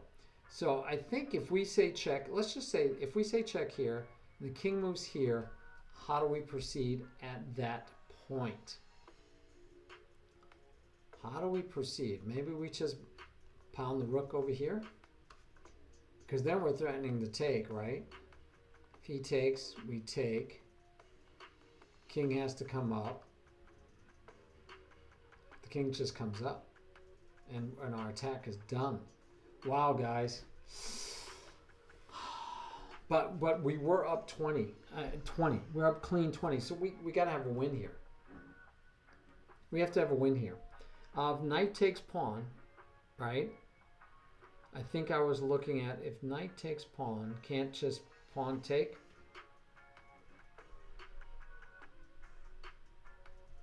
Yeah, this one, I don't know how we follow up when the king just runs away. I'm lost on what we do when the king runs away. I haven't heard any brilliancies out of anybody if the king just runs away. What do we do if the king just runs away?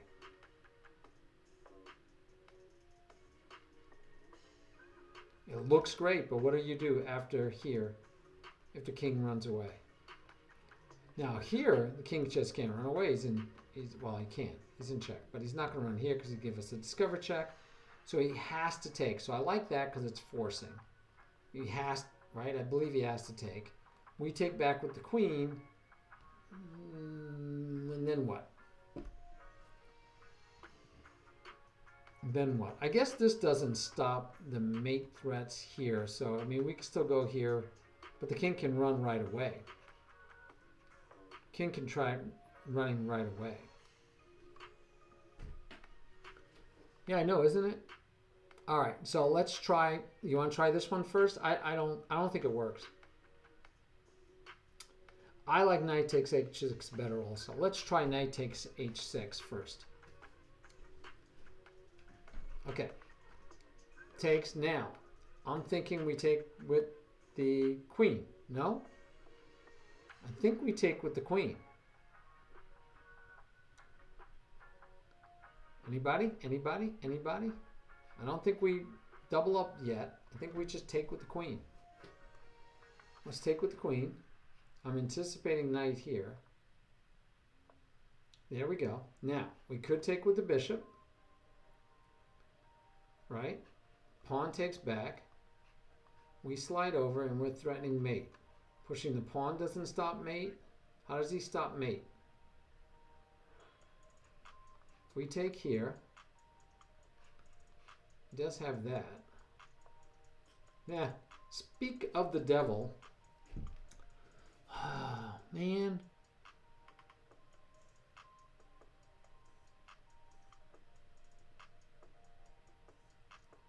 I mean, can we just take, but then the knight takes back, threatening the win back? But no, because then we have check.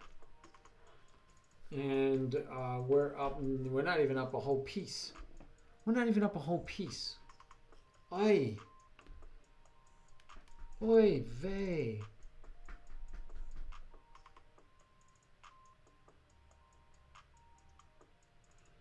Check, knight takes, rook here. Knight can come back, we take. If he takes, we take, but the other...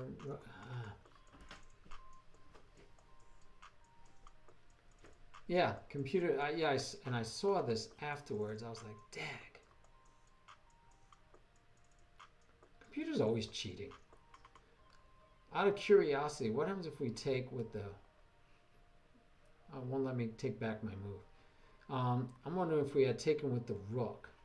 Because then this move, we could throw the rook in here. That would have been so sweet. So if we take here, he almost has to take with the pawn. And then we could still take with the rook.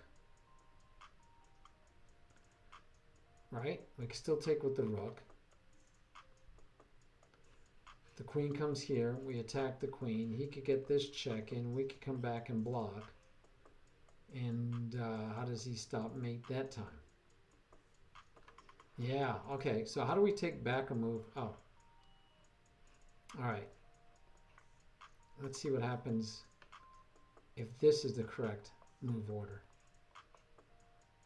Okay, he didn't even, I thought he would have at least taken again, but nope. Now we should be, right? Which is winning.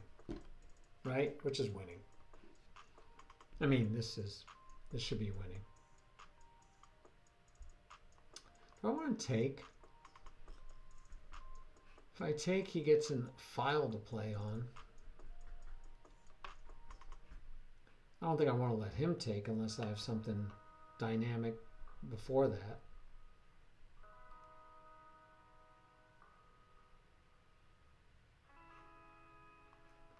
If I just take, I let his rook come over, I slide up because I'm still going to threaten the same mates. Let's try that. Beating the computer at any point is hard.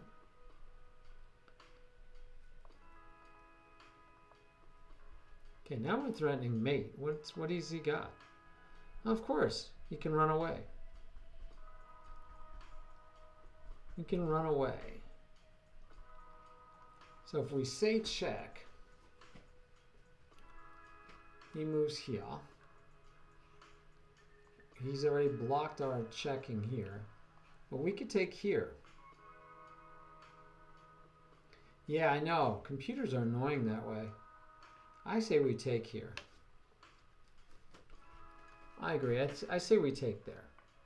Oh, and look, he sacks the bishop. I think we've got to have a win. That doesn't work. Yeah, this has got to be a win. This has got to be a win. It's gotta be. How does he protect this pawn? Okay, if we go check. Oh, I can't go there. I can't go here. Mr. Mean Bishop is hanging out in Allentown here. Okay, yeah, that was a wasted move. I don't like that move anymore.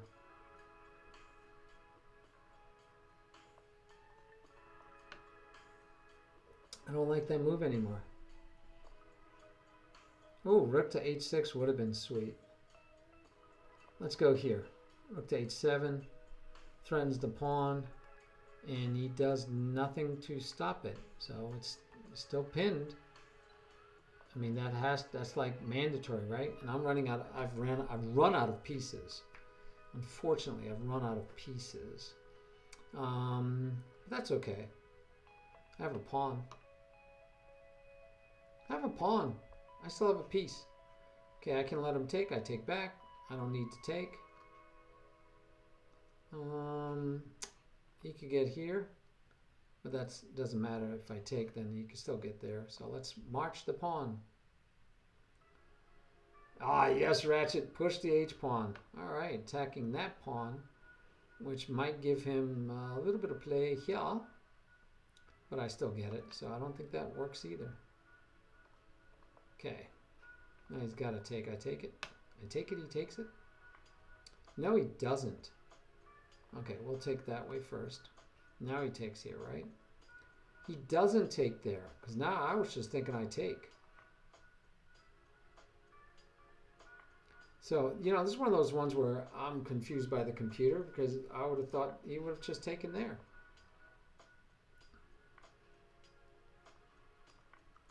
And that should be game. I don't need the computer anymore for that. Pretty nice. All right, let's go look. If you don't mind, I have a little bit of time, very little. I want to just show you, because I did get a couple of birds in. Let me go back to the night before. I played 2 games late at night. 24 hours ago.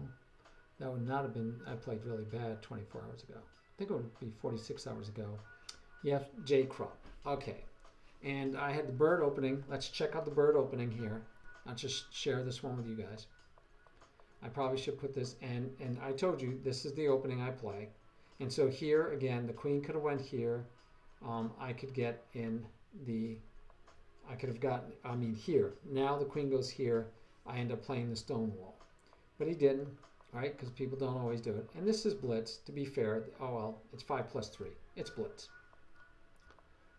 So again, by the way, yes, I murphed my bishop. But again, I think I play well enough to play bad moves. I have to have confidence myself. I'm trying to become a national master. If I don't think I'm good enough to play bad moves, I'm not good enough to be a national master. So, as my mom would say, you fake it till you make it. All right, so this is the game. I told you that he comes and attacks my bishop. I would say a year ago, I don't know what I would do. I might let him take it. I don't know what I would have done. Now I say, no, we're not trading my bishop. I like my bishop. Your knight's here a little. That's nice. I like my bishop. I put the knight where it belongs. We know that. We've been in this position many, many, many times. This pawn push is fine. I don't know that it's the right move at this time because normally I go here first, and that way if I push here, if he attacks here, then I get to go here.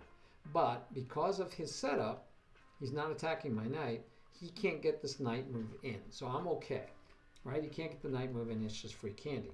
So I had to think about that at the time, that I don't usually like to do this because it's hard to protect this pawn.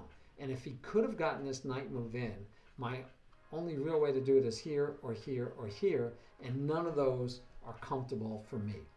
I don't like any of those. But right now I didn't have a worry because he can't get here. So here I was like, okay, now if you take, I take, you pop in here, aren't I in trouble? Yeah, no, I'm not, because the bishop's holding it. So the knight still can't get here because the bishop and the queen are holding it. Okay, so I'm good to go. I had to make sure I was thinking straight. So does this look a little bit like what we just saw? This looks a little bit like one of those miniatures. I mean, I think it looks like a miniature. And here he goes attacking the pawn. That's normal, but he dropped the free piece. This isn't going to be any fun. I thought this might be good enough to put into those miniatures, but he just gave away a free piece. Yeah, just giving away a free piece takes away the fun of the game.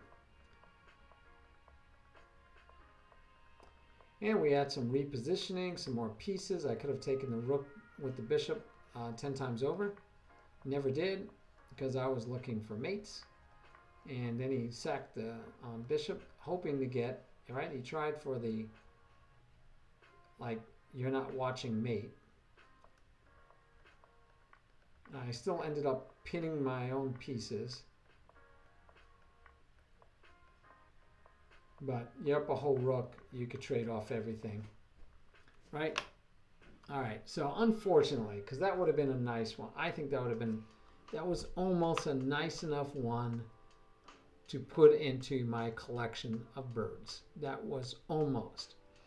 All right, so the next game he rematched me. I had black. He didn't finish that game.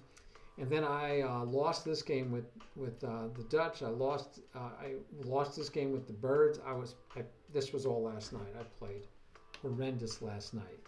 Ratchet, you say, sometimes you have bad days. TK, you were lamenting playing badly. I lost, let me see how many games I lost in a row. So I lost 1, 2, 3, 4, 5, 6 games in a row. 6 games in a row. 6 games in a row. I got frustrated. I played so bad. And I wanted to play until I won, though. I didn't want to leave on a losing note. I really didn't want to leave on a losing note. So I kept fighting to try to get a game, and I finally got a game.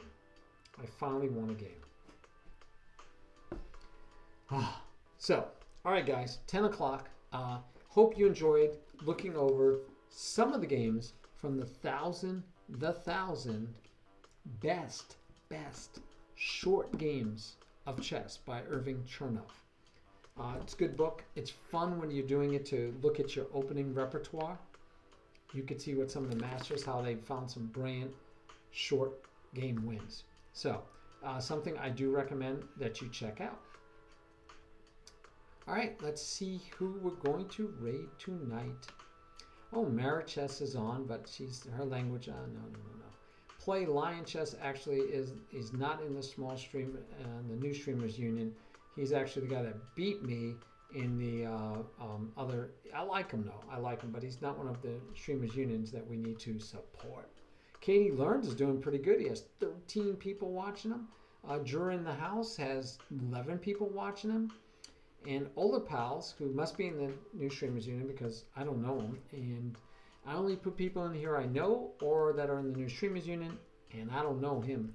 So I guarantee you he's in the new streamers union, but he's not playing chess. I only raid people playing chess, of course. Oh, okay, that works for me. All right, so Marichis, like I said, I have a problem. She likes to drink. She likes to curse. You know, we're not hitting her up. Play line chess, nice guy. I wouldn't mind hitting him up, except if I have somebody in the new streamers unit, we're gonna hit them up. Jur in the house versus Katie Learns. I've hit up Katie Learns already. Jur in the house, I've never hit up. So let's hit up Jur in the house. All right. Even though I've never. So hopefully he's clean. Hope he's clean. I don't know. If I find out he's not, yeah, I won't follow him, so that I don't make the mistake. The only reason I still follow Marichess is because she's helping me. She teaches with me. She's teaching my homeschool students. So, you know, I feel like I got to at least know when she's online. I can chat her. I can talk to her. And I don't mind her stream personally for me, but I don't like her for my kids. So I normally would drop her off of my follow list, to tell you the truth, just because I don't want to make the mistake or make other people think that I support.